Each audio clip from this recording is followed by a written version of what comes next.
musicians did foretold since some of these opposition are also participating in the foreign parliament and the government, that the violence must have stopped by now.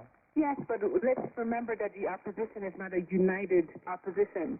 Agathon Rwasa has joined parliament, and this may have made some of his associates happy, but I am certain that some members of the FNL may not be satisfied with that decision, and his joining the parliament does not necessarily mean, however, that the entire opposition is behind him.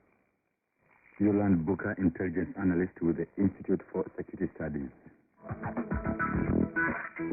Africa Link, every weekday on DW Deutsche Welle.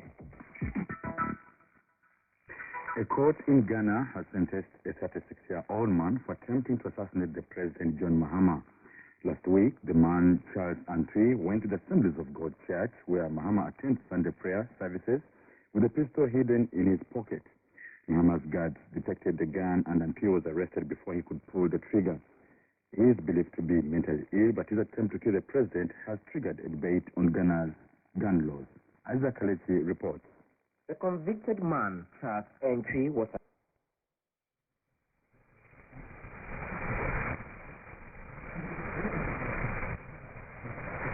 his children were. 36-year-old Antwi, who was wielding a loaded gun, was picked up by security officials.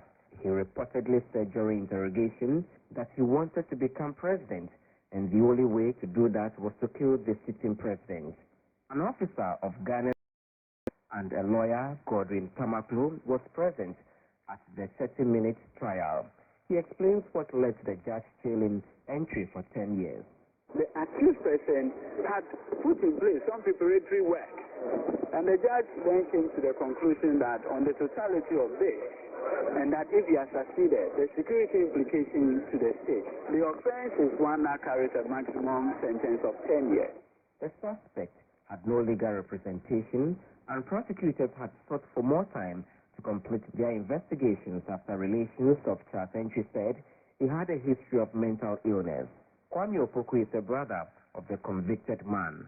Libya and our Faso Eco Italy. He traveled to Libya and continued to Italy, and that was where he went mad. He was treated for some time before being flown back to Ghana. During this period sickness, he actually built a house for his mother and started driving a taxi. But he also told us he wanted to become the president. He's been mentally ill for 5 years now. President, Ushiman, there's 5 years now. Some legal practitioners criticized the swiftness with which the judge ruled on the matter in spite of the revelations by family members about the suspect's mental health status. The verdict can be appealed, but so far there is no sign of this happening. The incident has sparked debates over Ghana's gun control laws. Lawmakers are moving quickly to review the laws to make it more difficult for people to acquire and possess guns without proper mental assessment. Dominic Azuma is a member of parliament. We're in a third world country, and with the kind of crimes being committed left and right, if you don't control the possessions of guns, you allow the society to be subjected to all kinds of threats. There are over 2 million weapons in the hands of Ghanaians, and efforts to retrieve these guns have become a challenge for security officials. Perhaps the botched attempt on the life of the president will lead to drastic steps to address the issue. Isaac Kalechi reporting from Accra. Let's now head to South Africa, where the stakes are high for firebrand politician and leader of the Economic Freedom Fighters Party, Julius Malema, who will appear in court today on 55-count charges for fraud and corruption. Malema is in court along with his business associates, Lesiba, Gwangwa, and Kagesa Dichaba. State prosecution said Malema and his associates managed a criminal enterprise that lied about their business record to win a 52 million rand, that's $4 million tender from the Department of Roads and Transport in Limpopo province. Our correspondent Tuzo Kumalo spoke to Abakar Jallo about the trial. Yes, Julius Malema will appear in court in Pulukane province. He is facing charges of corruption, racketeering, and money laundering.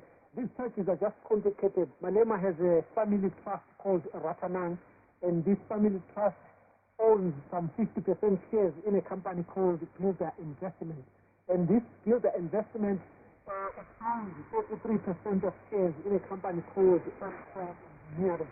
This company called On-Point Engineering used the false information in 2012 to secure a $5 million tender from the Limpopo government. And the state then alleges that indirectly Malema was also involved because the directors of these other companies were also brought to court. They are also out on bail and they are facing charges. And Malema is also listed as the accused. What time will he be appearing in court today? He's expected to appear 9 o'clock in the morning, and the situation is already tense. The police have announced that they expect thousands of supporters to come and support Malema. Drugs have been closed around the court, and they're just not taking chances. They want to make sure when he appears and when the trial goes on, everything is in place. Now, this is not the first time a corruption allegation is being brought against Julius Malema. Will this be thrown away in court just like the previous corruption allegations? It is going to be very interesting to see if these charges are going to be thrown away, because the court has to prove that Malema, although he received these funds through a third company, he knew directly that the funds were proceeds of crime, which is a bit difficult for the state to prove that. According to the law that looks into commercial crimes, Malema cannot also say, I did not know, because he received about 16 transactions from the On-Point company, which received the illegal tender from the government. What do South Africans think about this allegation against Julius Malema? When this case came up, the talk from the public was the young man is being targeted is because he has fought with the ANC, and people could tell that most of these things happened when Malema was still a member of the ANC, and there was no talk about it. Then when he came out, this is when it started. So there is a section of the society that's saying the charges are coming up because Malema is now a victim of the government vendetta because he's fighting with the government. But on the other side, there are some people who are saying he should face the music. He has been talking about Zuma being corrupt, and now he has to own up to his own actions and not cry foul and not blame Zuma or the government for it. Tuva Kumalo in Johannesburg. It's time now to sit back and enjoy an episode of the Crossroads Generation, a Learning by Ear production. Deutsche Welle, learning by ear. Listen up, shape your future. Hello, and welcome back to our ongoing radio novella, Crossroads Generation, about the struggles faced by young Africans. We're standing at the crossroads, we're looking for a way. Crossroads Generation, our future starts today. We continue today with the 16th episode. Last time, Summers and Noni's father Paulo was arrested for making his children beg for money in the street. Please arrest this man and find his daughters. We'll take them with us. Paulo, you are under arrest for using your children to solicit for money and for obstructing justice. It was Anita who informed the Child Welfare Department and the police about what was happening to Summer and her disabled sister Noni. Anita is a teacher at Kisimba Special School. With the permission of Mrs. Morgan from the Child Welfare Department, Anita took Summer and Noni under her wing following their dad's arrest. Anita and the students at our school are also involved with a group of young activists for environmental protection, and its first cleanup day is coming up. Also, in the last episode, Anita's friend Mercy paid a visit to Dr. Florence. She discussed with her the possibility of having a healthy baby with her HIV-positive husband, with a very low risk of becoming infected herself. Well, I may be able to help you if you're quite sure you know what you're getting yourself into. But you need to come and see me together. Sounds like good news. We are back with Dr. Florence for the start of today's episode, A Sigh of Relief. This time, Mercy and Nikki have come together to find our phone.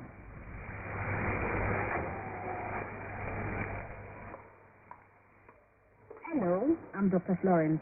You must be Nikki. Yes, that's right. Good to meet you. Hi, Mercy. Glad you could make it. We couldn't wait, Doctor. We're so excited. Great. Shall we get straight to the point? Yes, Doctor.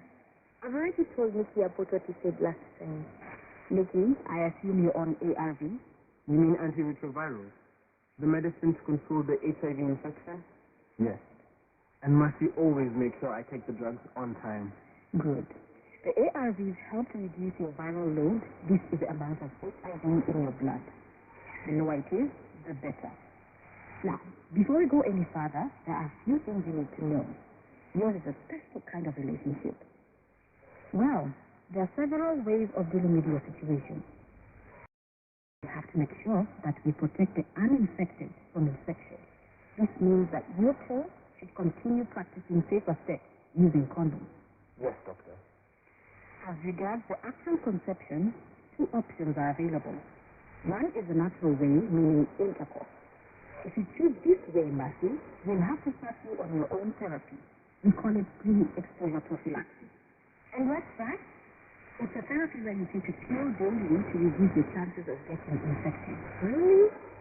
And what's that? Well, research has proven that it minimizes the risk of infection, but doesn't eliminate it entirely. The chance of not getting infected is better if liquid viral load is so low that it is undetectable. Another option is what we call palm washing. Palm washing? Yes. It's basically just what it sounds like, Mickey. We take your sperm and send it to a laboratory where the virus is eliminated. That's what's meant by washing. Then we perform a process called intrauterine insemination, where we introduce the sanitized sperm into the woman's womb. Doesn't sound very romantic. This method is safer compared to conception via unprotected sex, and you would still be having your own biological child. But what's the risk of your baby being infected? If you wash the sperm, the risk is very low, as long as you both continue everything you can to prevent you, Matthew, from getting infected. I have to say, though, that this method is not cheap. I'd like you to think about the options, and when you feel ready to proceed, let me know what you decide. Yeah. Well, thank you.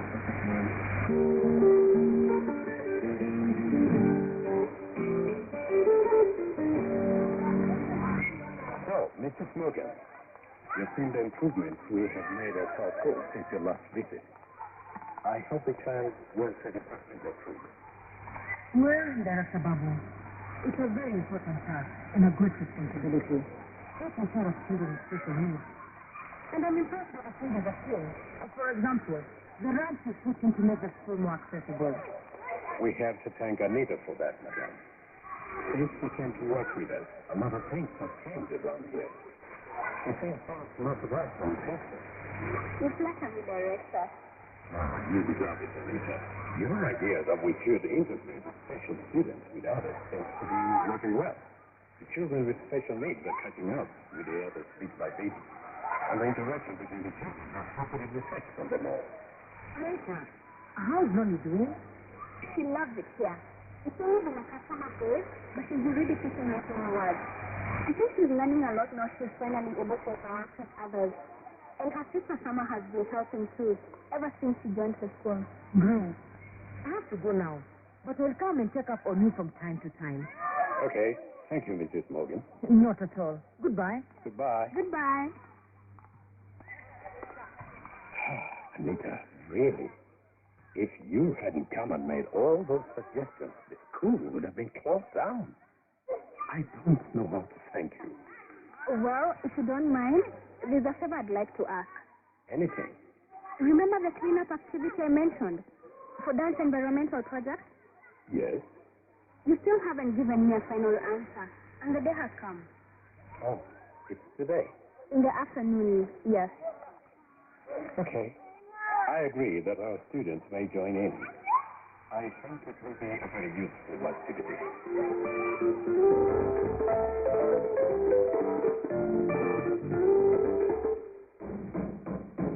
Somebody please get me out of here! Hey, is someone there? I need to go back home. Please let me go. Paulo, will you shut up in there? Why am I locked in here? What did I do?